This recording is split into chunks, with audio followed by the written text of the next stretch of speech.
오늘 우리에게 주신 하나님 말씀은 구약성경 시편 91편입니다. 1절부터 끝절까지 함께 읽도록 하겠습니다. 시작. 지존자의 은밀한 곳에 거주하며 전능자의 그늘 아래에 사는 자여, 나는 여호와를 향하여 말하기를 그는 나의 피난처요 나의 요새요 내가 의뢰하는 하나님이라 하리니, 이는 그가 너를 새 사냥꾼의 올무에서와 심한 전염병에서 건지실 것이미로다.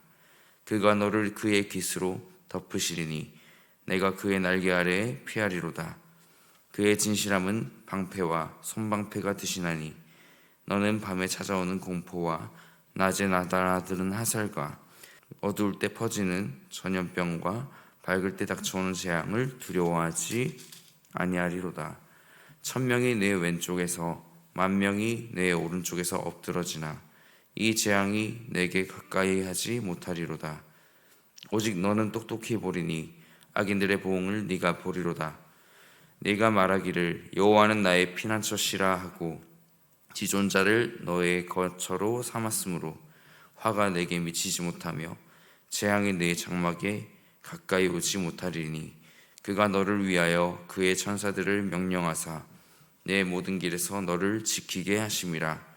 그들이 그들의 손으로 너를 붙들어 발이 돌에 부딪히지 아니하게 하리로다. 내가 사자와 독사를 밟으며 젊은 사자와 뱀을 발로 누리리로다. 하나님이 이르시되 그가 나를 사랑한즉 내가 그를 건지리라. 그가 내 이름을 한즉 내가 그를 높이리라. 그가 내게 간구하리니 내가 그에게 응답하리라. 그들이 환난 당할 때에 내가 그와 함께하여 그를 건지고 영화롭게 하리라. 내가 그를 장수하게 함으로 그를 만족하게 하며 나의 구원을 그에게 보이리라 하시도다. 아멘. 본편의 기자나 저작 배경에 관해서 알려진 것이 없고, 단지 그 내용을 볼 때 하나님을 의지하는 자의 적극적 삶과 승리를 노래하는 찬양시이자 일종의 지혜시가 오늘의 본문 말씀입니다. 시인은 하나님께서 자신을 의뢰하는 자들을 악인의 음모, 온갖 재앙으로부터 보호해 주실 것임을 노래하고 하나님의 약속들을 증거합니다. 성도 여러분, 예를 들어 간단한 음식을 소개하고자 할 때도 그 맛을 알고 소개하는 사람이 제대로 소개할 수 있는 것처럼, 하나님이 주인이시라는 걸 소개하는 사람이 내가 되어야 한다고 한다면, 반드시 내가 삶의 주인이면서 하나님을 글로만, 또 말로만, 아니면 형식으로 늘 예배하듯이 습관적으로 하는 것이 아니라 반드시 자신의 삶과 그 주인이 분명히 하나님이시고 또 전능자 되심을 받아들인 사람만이, 그리고 이어서 그로 인한 온전한 삶을 경험한 사람이 복음을 소개할 수 있는 것입니다.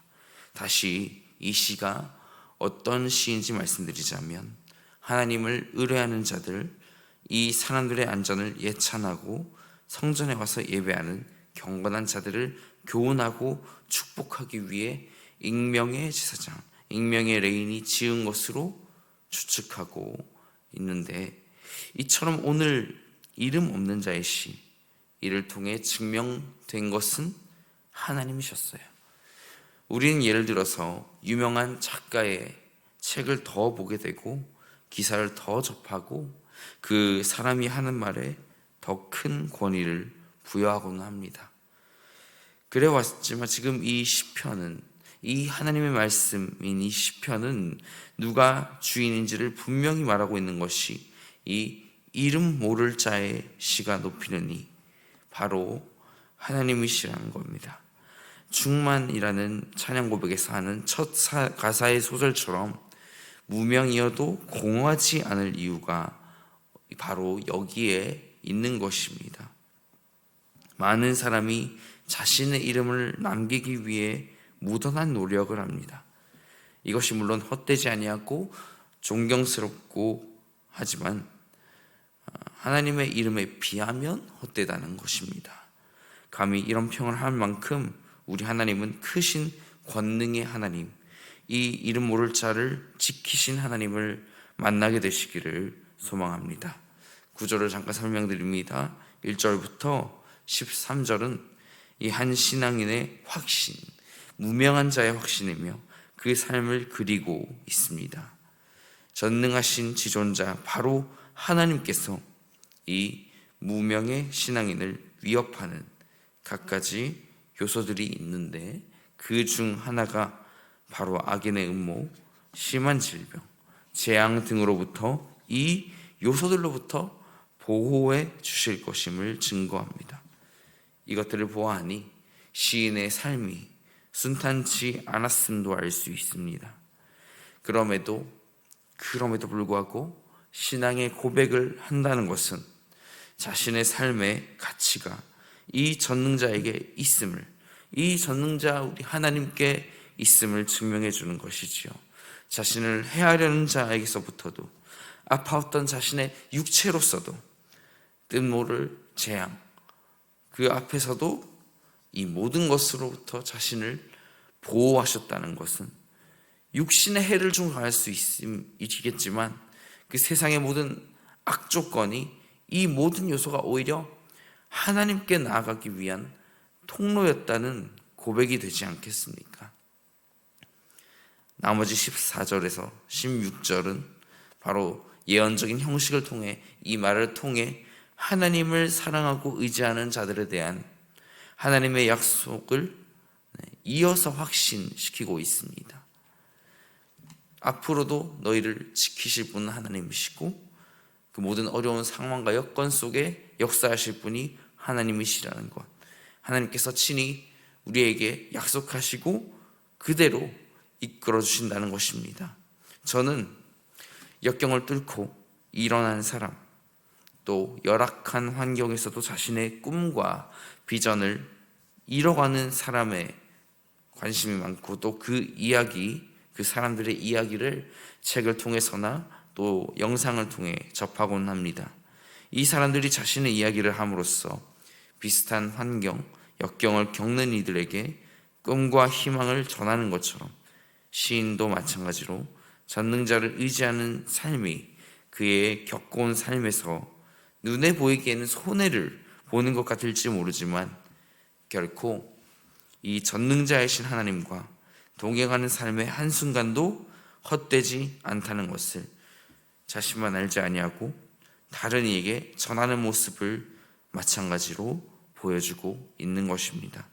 사랑하는 성도 여러분, 그러므로 꿈과 비전이 있다면 그 길을 달려가시기 바랍니다. 그런데 이렇게 달려가는 것보다 더 달려야 할 길이 있습니다. 바로 예수의 길입니다. 마지막 절을 같이 읽어보겠습니다. 16절입니다. 내가 그를 장수하게 함으로 그를 만족하게 하며 나의 구원을 그에게 보이리라 하시도다. 아멘. 정말 만족이 어디에 있을까요? 참으로 장수하는 길이 어떤 길일까요? 바로 예수의 길입니다. 말씀을 맺으며, 비록 시편의 그 많은 이야기 속 무명의 전달자, 이 사람의 이야기가 언젠가 삶 속에 나타난 갖가지 어려움들, 어쩌면 지금 겪고 계실 그 어려움 앞에 더 이상 견디기 어렵다고 생각될 때 이 본문 시편 91편을 떠올리며 다시 일어날 힘을 얻는 저와 여러분이 되기를 바라여서 오늘 말씀을 전했습니다. 기도하겠습니다. 하나님, 이 하루를 주심에 감사드리고 또한 이 말씀을 통하여서 하루를 열게 하시니 감사를 드립니다. 어려움이 올 때마다, 절망이 올 때마다 이 구절을 떠올리며 우리가 세상으로부터 해를 입을 수 있고, 또한 모든 환난과 역경 속에 절망하고 무너질 수는 있으나 결코 무너지지 아니하는 반석의 하나님께서 우리를 붙잡아 주시기를 원합니다. 하나님, 하나님으로 인하여서 다시 일어날 수 있기를 소망합니다. 하나님, 동행하여 주시고 우리의 모든 기도와 간구를 들어 역사하여 주시옵소서. 예수님의 이름으로 기도합니다. 아멘.